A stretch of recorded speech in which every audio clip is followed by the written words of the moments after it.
안녕하세요. 저는 40대 회사원입니다. 여러분은 믿었던 누군가에게 배신당해 본 적이 있나요? 저는 있습니다. 그것도 평생 함께하기를 약속했던 세상 그 누구보다 사랑했던 사람에게 말이죠. 죽은 아내를 남의 결혼식장에서 새 신부로 만나게 됐다면 믿으시겠습니까? 그 기막힌 사연을 지금부터 여러분에게 소개할 테니 부디 끝까지 들어주세요. 잘 부탁드립니다. 제가 처음 아내를 만난 건 결혼정보회사에서 주선한 맞선이었습니다. 부끄러운 얘기지만 그때 제 나이가 41였는데요. 연애는커녕 여자 손 한 번 잡아본 적 없는 노총각이었어요. 지인들 소개로 소개팅도 많이 해봤지만 늘 차이기만 했죠. 경제적인 조건이 나쁜 건 아니었어요. 나름 좋은 대학 나와 대기업에 입사했고 그 덕에 또래 친구들보다 더 많은 돈을 벌었으니까요. 문제는 외모였습니다. 170도 안 되는 작은 키에 못난 얼굴 때문에 항상 이성에게 차이기만 했죠. 결국 부모님의 권유로 결혼정보회사에 고액의 회원비를 내고 가입했고요. 제 조건에 맞는 여자들과 맞선을 보기 시작했는데요. 아내도 그중 한 명이었습니다. 당시 아내는 35이었는데요. 뭐 하나 빠지는 게 없는 여자였어요. 나이를 무색하게 하는 청순한 외모와 늘씬한 몸매는 기본이었고요. 대학 교수 아버지를 둔 명망 있는 집안의 외동딸이었죠. 한 가지 흠이 있다면 공부를 그다지 잘 못했는지 전문대를 졸업하고 요가 강사 일을 하고 있다더군요. 결혼정보회사에서 깎아내릴 만한 요소였죠. 하지만 그녀는 당당했어요. 아버지는 하나밖에 없는 딸, 어떻게든 대학 잘 보내려고 엄청 노력하셨어요. 수백만 원짜리 과외에 어학연수에 그것도 안 되니까 나중엔 해외에서 학력 세탁까지 해주려고 하셨죠. 근데 그런 건 제가 노력해서 얻은 진짜가 아니잖아요. 그래서 싫다고 했어요. 전 제가 공부 못해서 전문대 졸업한 게 부끄럽지 않아요. 세상에 학력이 전부는 아니잖아요. 그리고 요가 강사라는 제 직업에도 자부심이 있고요.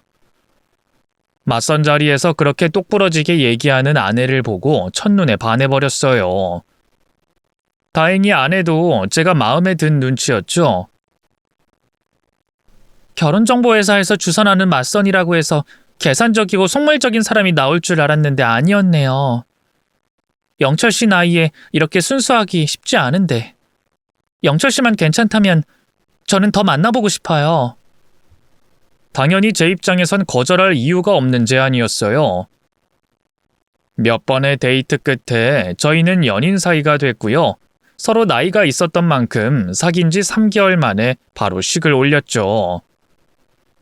주위에서 우려할 만큼 빠른 속도였지만 결과적으로 옳은 선택이었어요. 결혼 생활은 정말 너무나 행복했거든요.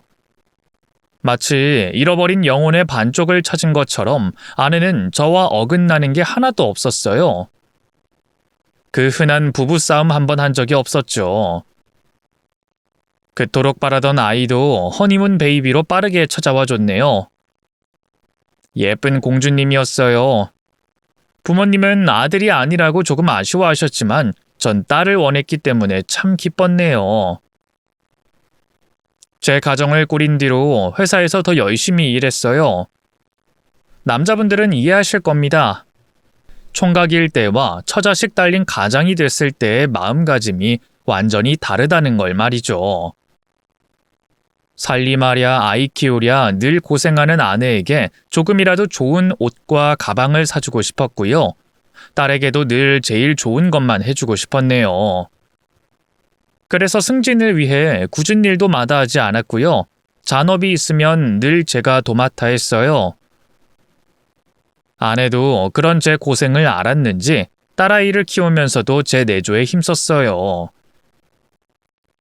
저희 회사 구내식당이 식중독 문제로 잠깐 문을 닫은 적이 있는데요. 그때 아내가 매일 새벽같이 일어나 도시락을 싸줬어요. 밖에서 사 먹는 음식은 몸에 안 좋다면서 말이죠. 이게 별거 아닌 것 같아도 얼마나 힘든 일인데요. 한 번이라도 도시락을 싸보신 분들은 이게 얼마나 손이 많이 가는지 다 아실 거예요. 아내는 저희 부모님께도 얼마나 잘했는지 모릅니다. 알고 보니 아내는 친정 부모님과 사이가 그렇게 좋지 않았어요. 대학 문제나 진로 문제로 옛날부터 갈등이 많았다고 하더군요. 성인이 돼 독립한 후에는 아예 안 보고 살았다고 해요.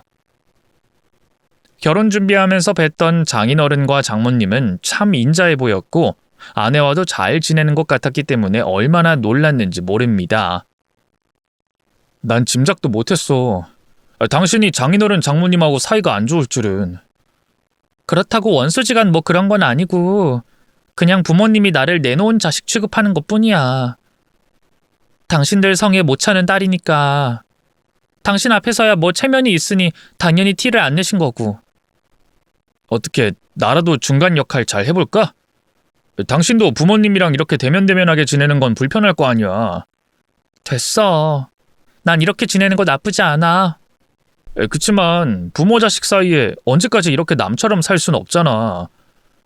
더군다나 당신은 우리 부모님한테 엄청 잘하는데 우리 어머니가 딸이 하나 더 생긴 기분이래. 근데 내가 염치 없이 가만히 있으면 되겠어? 일단 안부 전화부터 자주 드려볼게. 아, 글쎄 괜찮다니까? 내가 괜찮다는데 왜 자꾸 괜한 오지랖이야?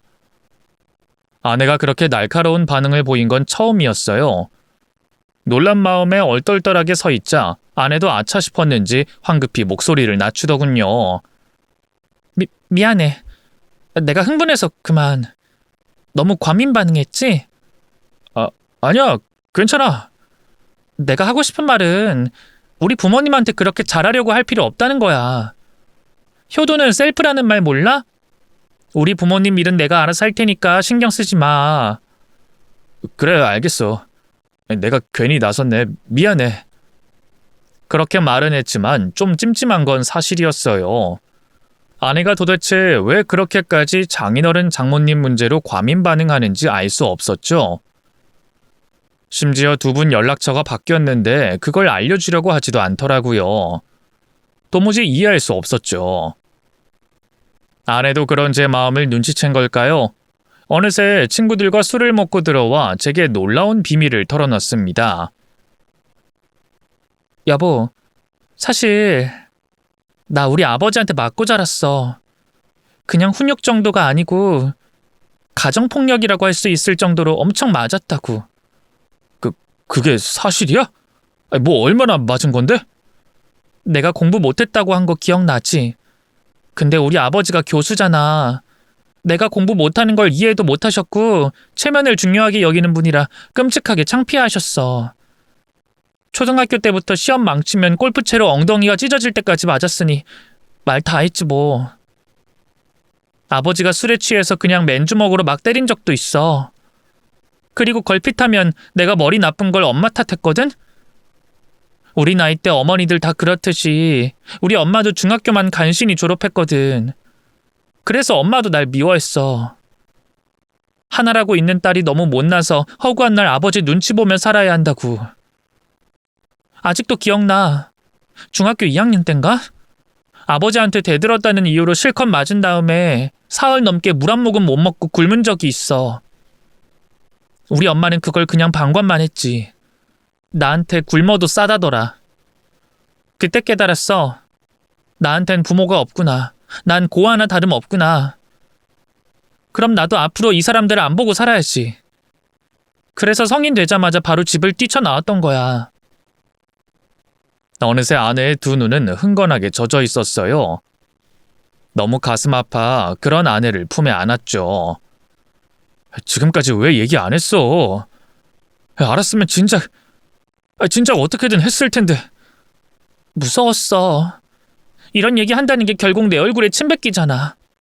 이게 무슨 침 뱉기야. 잘못한 건 당신이 아니라 장인어른 장모님. 아니, 그렇게 부를 가치도 없는 그 쓰레기 같은 인간들인데. 지금이라도 내가 가서 대신 따져줄까? 어? 아니야, 그러지 마. 어차피 그 인간들 올해 안에 미국으로 떠날 거야.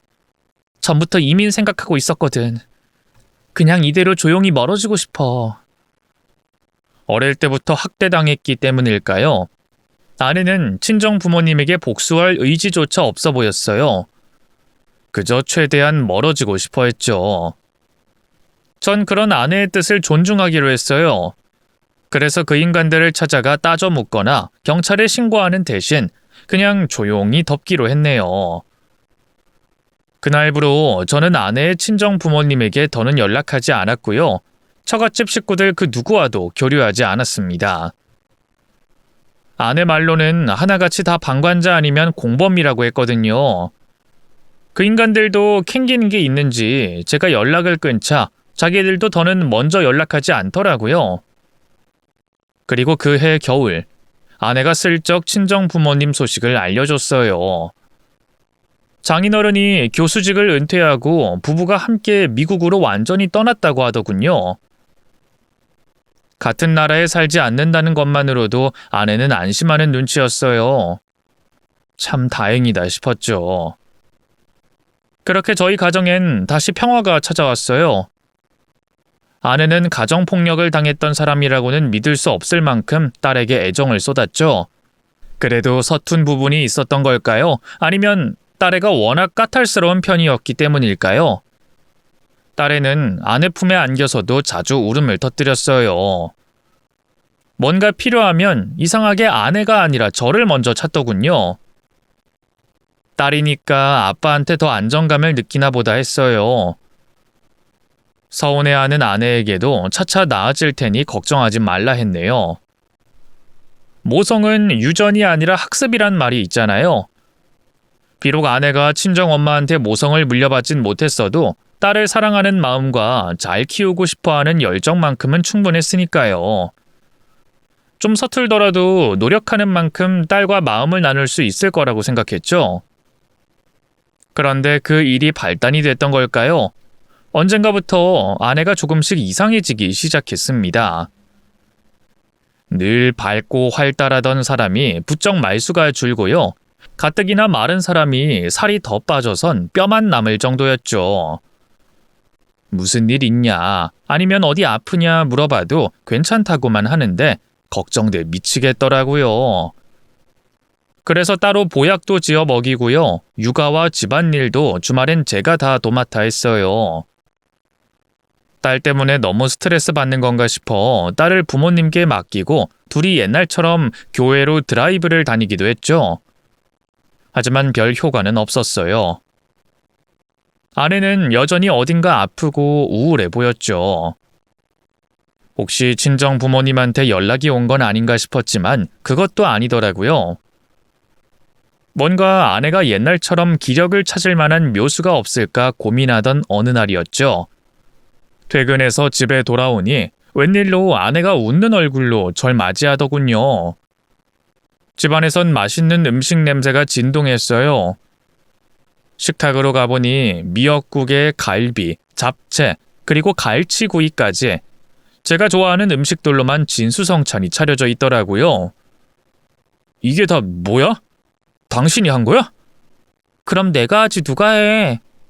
아니 웬일로 이걸 다... 오늘 무슨 날이야? 뭐야? 몰랐어? 오늘 당신 생일이잖아. 아내의 말에 그제야 날짜를 헤아려 보니 그날이 제 생일이더라고요. 아내 걱정에 정신이 팔려 제 생일인 것도 까맣게 모르고 있던 거죠. 얼른 손 씻고 와. 음식 식겠다. 케이크도 사왔으니까 이따 밥 먹고 촛불 붙이자. 아내의 재촉에 화장실에 가서 손을 씻고 식탁 앞에 앉았어요. 딸이 보이지 않아 물어보니 음식 준비 때문에 부모님께 맡겼다고 하더군요. 어머님이 내일까지 봐주시기로 했어. 근데 내가 내일 일이 좀 있어서 당신이 퇴근하면서 데려와 줄 수 있을까? 내일 무슨 일 있는데? 그 전에 요가원에서 일하던 동료들이랑 같이 점심 먹기로 했어. 오랜만에 만나는 거라 밥 먹고 수다 떨고 하다 보면 늦을 수도 있을 것 같아서. 그래, 잘 만나고 와. 새별인 내가 데리고 갈 테니까 걱정하지 말고.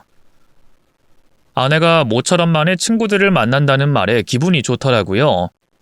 그래서 한사코 거절하는 아내에게 용돈까지 쥐어주고 식사를 시작했네요. 아내가 정성껏 차린 요리는 하나같이 다 맛있었어요. 그런데 아내는 여전히 입맛이 없는지 밥을 먹는 둥 마는 둥 하더군요. 나중엔 아예 수저를 내려놓고 저를 물끄러미 지켜보기만 했죠. 당신은 안 먹어? 난 입맛이 없네. 그래도 좀 먹어. 당신 요즘 살 너무 많이 빠졌잖아. 억지로 먹으면 체하기만 해. 난 내일 요가원 동료들 만나서 맛있는 거 많이 먹을 테니까 걱정하지 말고 당신이나 얼른 먹어. 아내는 제 밥그릇 위에 반찬을 올려주기도 하고요. 물을 따라주기도 하는 등 옆에서 계속 식사 시중을 들었어요. 그런데 그 눈빛이 묘하게 슬퍼 보였죠. 바보 같은 저는 다음 날에야 그 이유를 알았네요. 자고 일어나 보니 옆에 아내가 없었어요. 거실에도 화장실에도 딸 방에도 없었죠.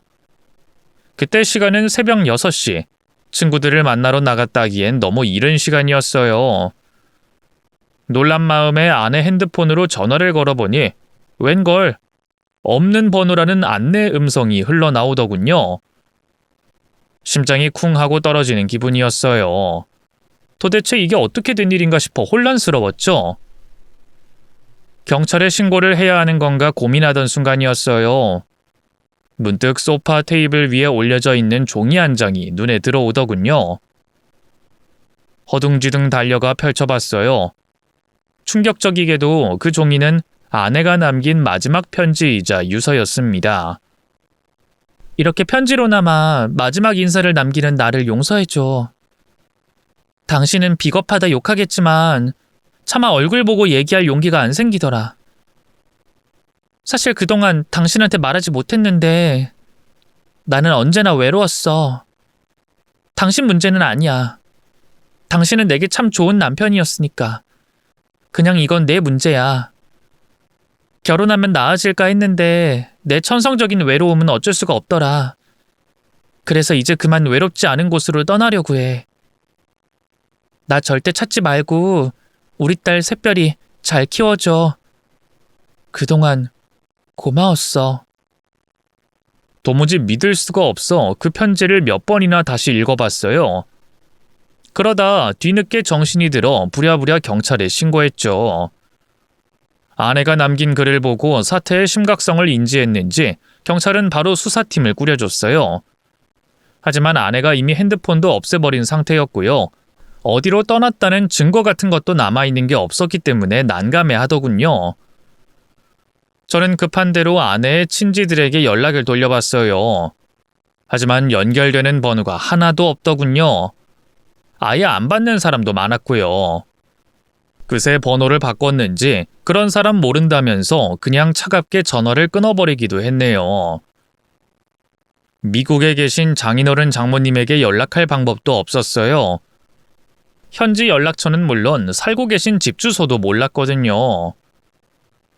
스스로가 너무 한심하더라고요. 그동안 아내에 대해 잘 안다고 생각했는데 당장 아내가 없어지니 어딜 뒤져봐야 할지도 모르겠더군요. 아내가 전에 일했던 요가원이 그나마 유일한 연결처였지만 거기서 일하던 원장이나 동료들도 아내의 행방에 대해 아는 게 없긴 마찬가지였어요. 경찰은 아내가 남긴 유서로 추측한 건데 평소 우울증이 있던 것 같다고 하더군요. 비관적인 선택을 했을 가능성에 무게를 두고 인근 병원 수색도 했는데요. 여전히 아내의 행방은 오리무중이었습니다. 사는 게 아니었어요. 그렇게 미칠 것 같은 심정으로 일주일을 보냈을까요? 회사의 사정을 설명하고 아내를 찾아 헤매던 어느 날 모르는 번호로 전화가 한 통 걸려왔어요. 혹시 아내일까 싶어 받았는데 낯선 남자더군요. 누구냐고 물어보니 돌아온 대답은 너무나 충격적이었습니다. 누구긴 누구야? 이혜지한테 돈 빌려준 놈이지. 그년이 지금 내 돈을 얼마나 갖고 튀었는 줄 알아? 그게 무슨... 저희 집사람이 그쪽 돈을 훔치기라도 했다는 말입니까? 그래. 정확히 말하면 1년 전에 빌려가 놓고 아직까지 안 갖고 있는 거지만 지금 밀린 이자만 1,000만 원이 넘는다고! 근데 인연이 갚는다 하더니만 결국 튀어버렸어. 그러니 어째? 당연히 형씨가 마누라 대신 갚아야 하지 않겠어? 남자의 정체는 다름 아닌 불법 사채업자였어요.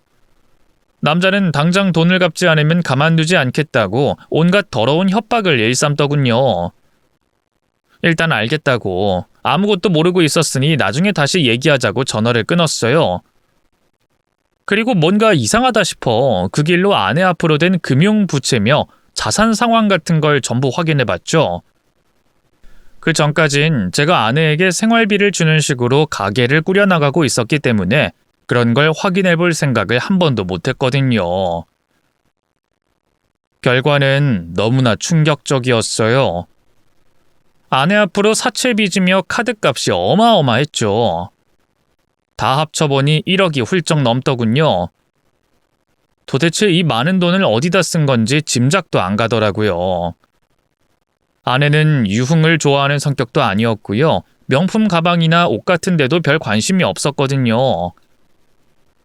수상한 건 그뿐만이 아니었습니다. 그 와중에 제가 준 생활비 중 일부를 빼돌려 다달이 누군가에게 입금했더라고요. 개인 사채업자인 건가 싶어 통장 이름을 토대로 추적해봤는데요.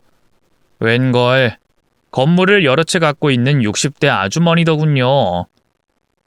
만나서 대화를 나눠보니 아내에게 3년간 오피스텔을 임대해줬다고 하더라고요. 거의 저희 결혼 기간과 맞먹는 기간에 입이 떡 벌어졌죠. 대체 아내가 선생님 오피스텔을 빌려서 뭘 한 겁니까? 나야 모르지. 내가 그 건물에 같이 사는 것도 아니고. 어쨌든 요 몇 달 월세 입금이 안 되길래 계속 보증금에서 까고 있었어. 이젠 더 깔 보증금도 없어서 어째야 하나 하고 있었는데. 그럼 방 빼는 거지? 당연히 빼야죠. 저는 아내가 따로 오피스텔을 구한 것도 모르고 있었는데. 그래, 그럼 여벌키 줄 테니까 가서 한번 확인해봐. 뭐 짐 챙길 거 있으면 챙기고. 집주인에게 열쇠를 받아 아내가 빌렸다던 오피스텔로 향했어요. 도대체 저 모르게 이 집에서 뭘 했던 건지. 내가 아는 그 현숙하고 다정했던 아내는 전부 꾸며낸 허상이었는지 모든 게 혼란스럽기만 했습니다. 떨리는 손으로 아내가 빌렸다던 오피스텔 문을 열었어요. 아내가 지내던 곳이 맞긴 한 건지 익숙한 채취가 코끝을 스치더군요. 그리움에 눈물이 팽 돌았던 것도 잠시, 저는 눈앞에 펼쳐진 충격적인 광경에 그대로 얼어붙고 말았습니다. 내부는 쓰레기장이나 다름없었어요. 그나마 아기 용품이 조금 있는 작은 방만 멀쩡했고요. 그 외에 안방이나 거실, 부엌엔 어마어마한 택배 상자와 가방, 옷, 구두 같은 게 한데 뒤섞여 산처럼 쌓여 있었죠. 확인해보니 전부 다 비싼 명품 브랜드뿐이었어요. 아예 택을 떼지도 않은 새 제품도 한가득이었네요. 그제야 아내의 그 어마어마한 사채빚이 이해가 되더군요. 평소 무력이라고는 없어 보였던 아내였기에 얼마나 놀랐는지 몰라요. 충격적인 사실은 이뿐만이 아니었어요. 오피스텔을 관리하는 경비 아저씨를 통해 웬 여자가 연락이 왔는데요. 글쎄, 자기가 아내가 고용했던 베이비시터라고 하지 뭡니까? 그게 무슨 말입니까? 그럼 그쪽이 평소에 제 딸을 돌봤다는 거예요? 아니, 사장님 딸인진 모르겠는데 새별이라고 3살짜리 여자애였어요. 거의 태어나서부터 계속 제가 돌봤네요. 근데 사모님이 갑자기 언젠가부터 연락이 안 되더니만 집에도 오질 않으셔서 제가 아직 지난달 월급을 못 받았거든요. 둘이 부부면 사장님이 챙겨주실 수 있는 거죠? 까도 까도 계속 나오는 양파도 아니고 계속해서 밝혀지는 아내의 비밀에 정말 정신이 나갈 것 같았어요. 바로 그 베이비시터에게 내가 그 여자 남편 맞다고 밀린 월급 줄 테니 만나서 얘기 좀 나누자고 했네요. 베이비시터는 돈 때문인지 바로 오피스텔로 달려와 줬고요. 혹시나 하는 마음에 그녀에게 딸 사진을 보여주며 한 번 더 확인했네요. 여기 사진 속 아이가 제 딸 새별인데요. 돌보던 그 아이 맞아요? 네, 맞아요. 확실해요. 이름도 똑같네요. 한샛별. 맞죠? 일주일에 5일을 매일같이 보던 아이인데 어떻게 있겠어요? 베이비시터의 말에 가슴이 턱 막히는 것 같았어요. 아내는 평소에도 딸 양육에 열심이었거든요. 자기 부모님 같은 부모는 되고 싶지 않다면서 말이에요. 아이는 모름지기 엄마가 직접 키워야 한다면서 저희 부모님에게도 잘 맡기지 않았죠. 그런데 알고 보니 아내는 이 오피스텔로 딸을 데려와 매일 베이비시터에게 맡기고 있었던 거예요. 딸이 왜 그렇게 아내와 애착관계가 형성되지 않았던 건지 그제야 알겠더군요. 너무 황당하고 기가 차더라고요. 그럼 집사람은 당신한테 딸을 맡기고 대체 뭘 한 겁니까? 글쎄요. 사모님은 맨날 아이 맡기고 바로 외출하셔서 잘. 오후에 제가 퇴근할 때쯤 되면 오셨는데요. 그때마다 쇼핑백이 한가득이었어요. 뭐 여기저기 백화점 같은 데 돌아다니고 한 게 아닐까요? 근데 그 정도야 뭐 부잣집 사모님들 일상이니까요. 이상하게도 베이비시터는 제 눈치를 보면서 말을 아꼈어요. 혹시라도 자기가 한 말 때문에 아내와 제 사이가 틀어질 걸 염려하는 눈치였죠.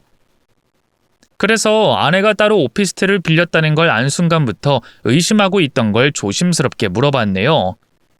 혹시 만나는 다른 남자가 있는 것 같진 않았습니까? 글쎄요. 그것까진 잘. 어쨌든 밀린 월급만 빨리 주시겠어요? 제가 얼른 일하러 또 가봐야 해서.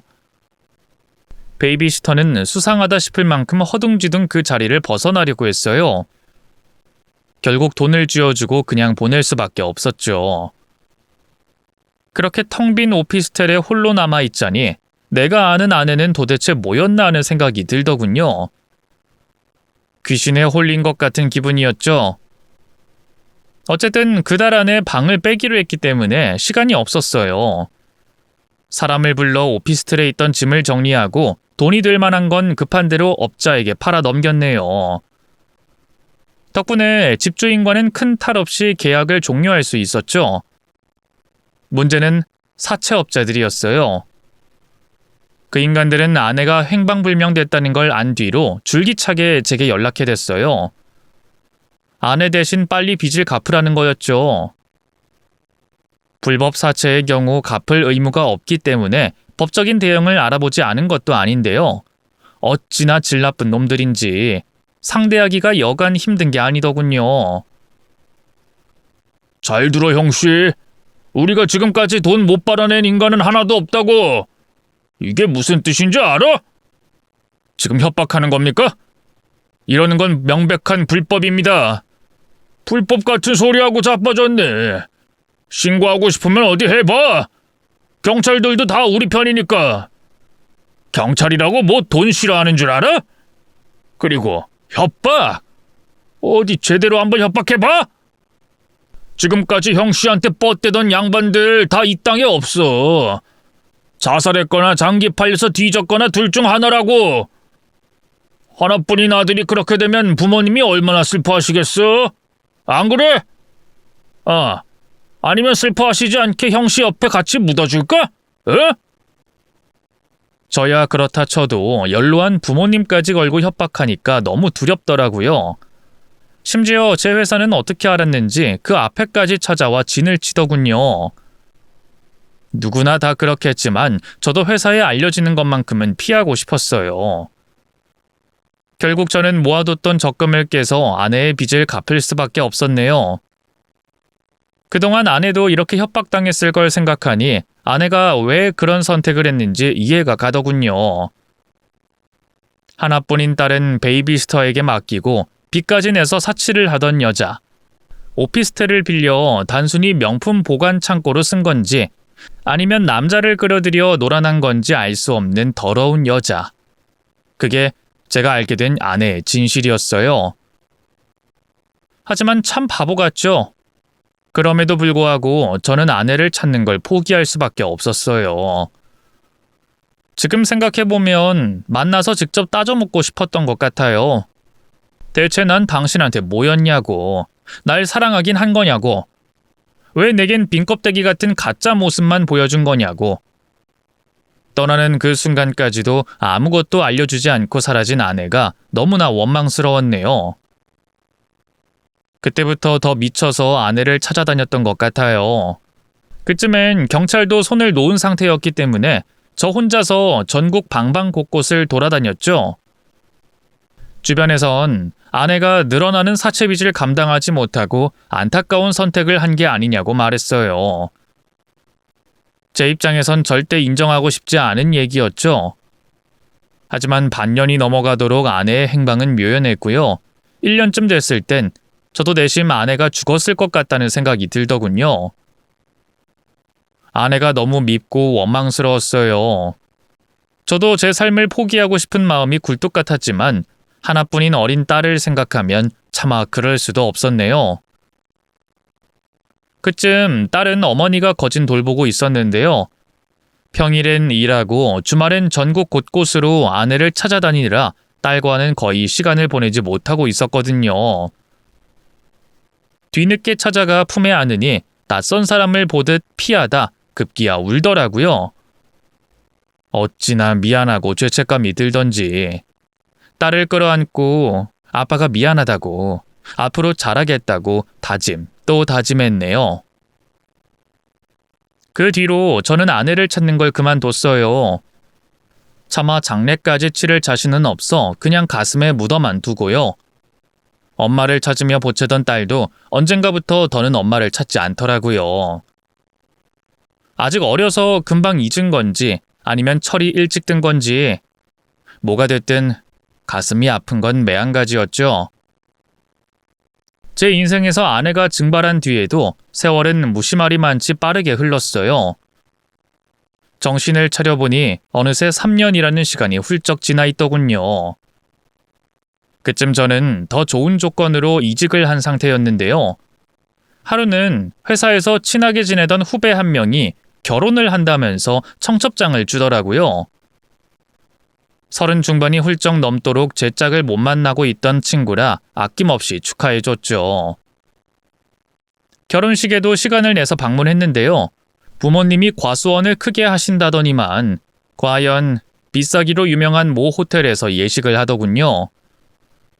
하객 음식으로 나오는 스테이크가 맛있기로 소문난 곳이라 잔뜩 기대하면서 결혼식이 끝나기만을 기다렸죠. 먼저 신랑 입장이 시작됐어요. 긴장으로 뻣뻣하게 굳은 후배 녀석을 보니 옛날 제 생각이 나더군요. 자연스레 아내의 얼굴도 떠올랐죠. 행복했던 그 시절이 생각나면서 갑자기 울컥 눈물이 날 것 같더라고요. 그래서 황급히 고개를 숙인 채 옷소매로 눈가를 닦아냈는데요. 그 순간 하객들의 박수 소리와 함께 신부 입장이 시작됐어요. 후배가 평소 자기 여자친구 예쁘단 말을 입에 달고 살았기에 그 와중에도 호기심이 들더라고요. 그래서 슬그머니 고개를 든 순간 눈앞에 펼쳐진 충격적인 광경에 저는 그대로 굳어버리고 말았어요.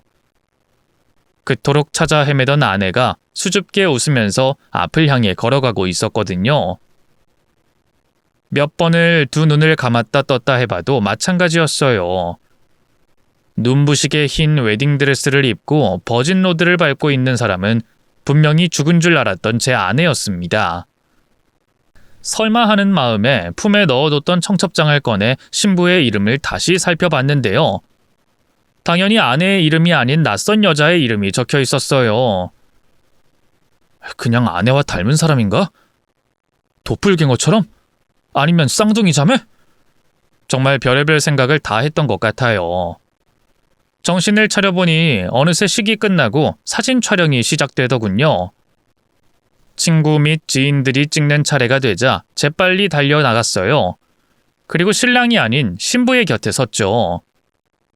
애살스럽게 웃으며 하객들을 반기던 신부가 저를 본 순간 그대로 굳어버리더군요. 크게 확장된 동공과 떡 벌어진 입술, 저를 알아본 게 분명했죠.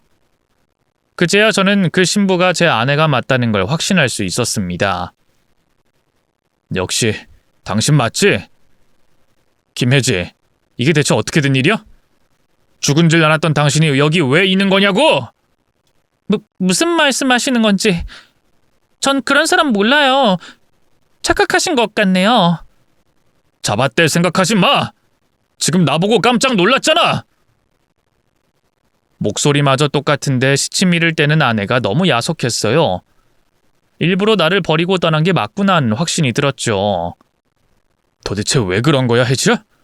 내가 뭘 잘못한 거야? 아무리 그래도 엄마란 사람이 딸까지 버리고 도망이라니 너무한 거 아니야? 무슨 말씀하시는 거예요? 사람 잘못 보셨다니까요? 그만 잡았대. 나 이미 너에 대해서 다 알고 있어. 네가 빌렸던 오피스텔이며 그 어마어마한 사채 빚이며 전부 다 알고 있으니까 그냥 솔직하게 말하라고. 솔직하게 말하긴 뭘 말해요. 전 혜진지 뭔지 하는 그 여자 아니라니까요. 저와 아내의 때 아닌 실랑이에 하객들이 수근거리기 시작했어요. 아내 옆에 서 있던 후배도 당황한 눈치였죠. 선배, 희진이를 다른 사람으로 착각하신 것 같은데 그만하시죠. 선배 사정은 알지만 남의 결혼식장에서 이게 뭐 하는 거예요? 네가 내 사정을 알긴 뭘 알아? 지금 내가 마누라 잃고 미쳐서 이러는 줄 아나 본데 너도 눈이 있다면 이걸 좀 봐. 저는 핸드폰을 꺼내 사진첩에 있던 아내의 사진과 영상을 후배에게 보여줬어요. 성가시다는 표정으로 사진첩을 넘기던 후배의 얼굴이 점점 경악으로 물들더군요. 이게 대체... 희진아, 너 고아라고 하지 않았어? 잃어버린 쌍둥이 언니 뭐 그런 건가? 후배가 혼란에 빠져 어쩔 줄 몰라 하고 있을 때였어요. 창백하게 질린 채 바닥만 보고 있던 아내가 갑자기 뒤돌아 주랭랑을 치기 시작하더군요. 어찌나 재빠른지 순식간에 식장을 나가 저만치 멀어지더라고요. 기다려 여보! 이렇게 또 도망칠 거야? 새별이 생각은 안 하냐고! 저는 고함을 지르며 그런 아내의 뒤를 쫓았어요. 아내가 아무리 잘 달린다고 해도 남자인 제 속도를 이길 순 없었죠. 더군다나 아내는 굽 높은 웨딩 슈즈에 드레스 차림이었으니까요. 시간이 흐를수록 아내와 제 거리는 점점 좁혀졌고요. 마침내 저는 아내의 웨딩드레스 자락을 붙잡을 수 있었어요. 그러자 아내는 미친 듯이 몸부림치며 비명을 지르기 시작했죠. 이거 놔, 놓으라고! 왜 여기까지 와서 내 인생을 망치는 건데, 왜? 내가 당신 인생을 망친다니, 그게 무슨 소리야? 당신이야말로 내 인생을 끔찍하게 망쳐놓은 건 알아? 대체 왜 그런 짓을 저지른 거야, 왜? 사치가 하고 싶었으면 나한테 말을 했어야지. 애는 남의 손에 맡기고 빚까지 내서 대체 뭘 하고 다닌 거야? 어떻게 그렇게 날 감쪽같이 속일 수가 있어? 어떻게 엄마란 사람이 자식까지 버리고 도망을 가? 제 악에 바친 고함에 아내가 그 자리에서 스르륵 무너져 내렸어요. 그리고는 어린아이처럼 엉엉 울기 시작했죠. 나도 어쩔 수가 없었어. 너무 무서웠단 말이야. 사채업자들은 계속 당신한테 알리겠다고 협박하지. 빚은 막아도 눈덩이처럼 불어나지. 당신한테 유서 쓰고 도망쳤을 땐 죽을 생각이었어. 정말이야. 근데 차마 죽을 용기도 없어서 그래서 숨어 살다 보니 여기까지 오게 된 거야. 그걸 말이라고 해? 무서워도 나한테 말했어야지.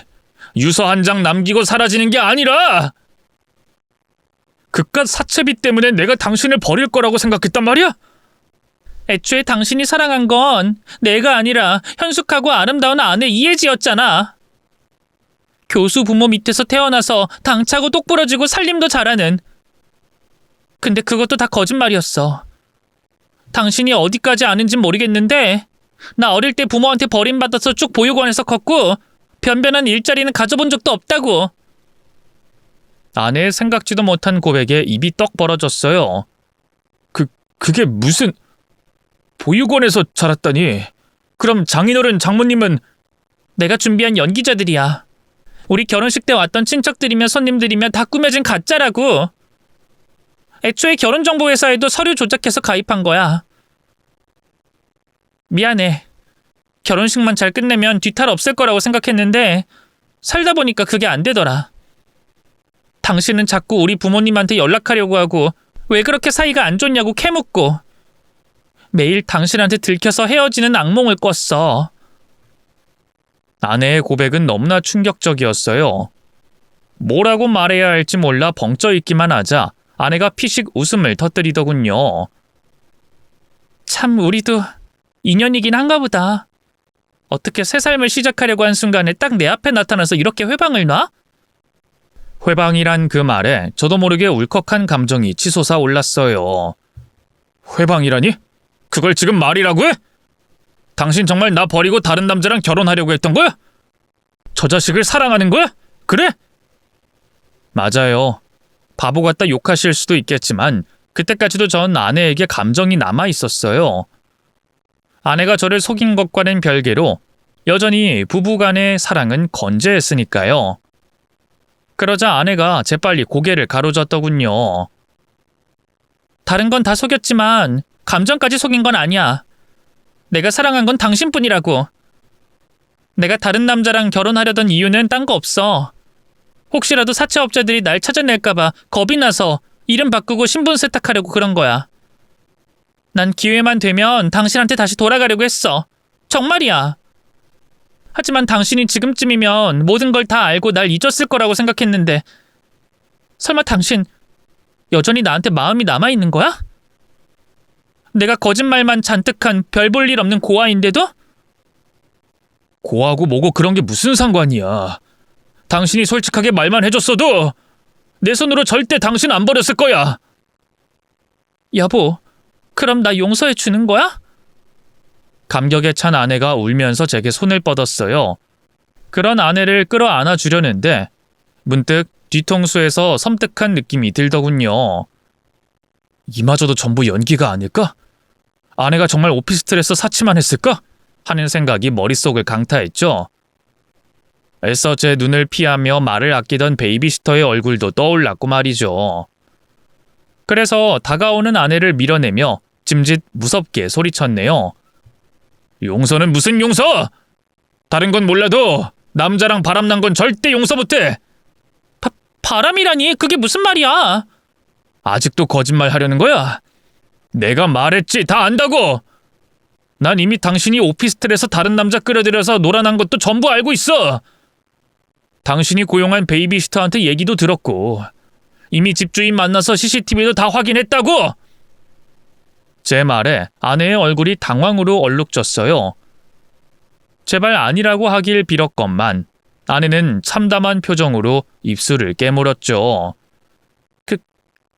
그게 그러니까 나도 어쩔 수가 없었어, 여보. 남자들이 먼저 막 다가와선 한 번만 만나달라고 졸라서.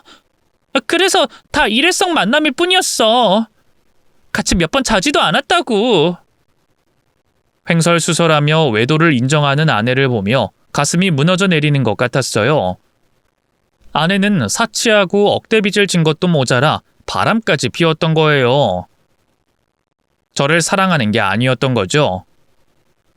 저는 참지 못하고 그대로 아내에게 달려들어 연거푸 뺨을 내려쳤어요. 이 개같은! 내가 너한테 어떻게 했는데, 얼마나 잘했는데! 근데 네가 어떻게 나한테 이럴 수가 있어?